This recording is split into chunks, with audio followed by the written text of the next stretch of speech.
তৃণমূল কংগ্রেসের সাংগঠনিক সভা খয়রাশোলে। পথশ্রী প্রকল্প ও ২১শে জুলাই শহীদ সভা এবং সর্বোপরি আসন্ন বিধানসভা নির্বাচনকে কেন্দ্র করে এদিন বৃহস্পতিবার বীরভূম জেলার খয়রাশোল ব্লক তৃণমূল কংগ্রেসের নবনির্মিত দলীয় কার্যালয়ে ব্লকের তৃণমূল কর্মীদের নিয়ে এক বিশেষ সাংগঠনিক আলোচনা সভা অনুষ্ঠিত হল।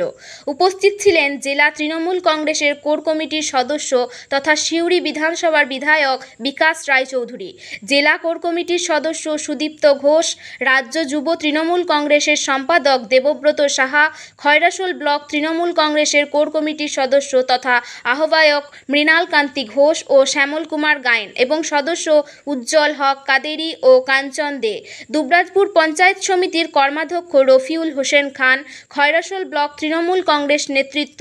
শেখ জয়নাল, দীপক শীল, তরুণ তপন ব্যানার্জি, প্রদীপ কুমার মণ্ডল সহ অন্যান্য তৃণমূল কংগ্রেস নেতৃত্বরা ও কর্মীরা এদিন জেলা তৃণমূল নেতৃত্ব সকলকে একসাথে চলার বার্তা দেন। খয়রাশোল থেকে বিশ্বজিৎ ঘোষের রিপোর্ট।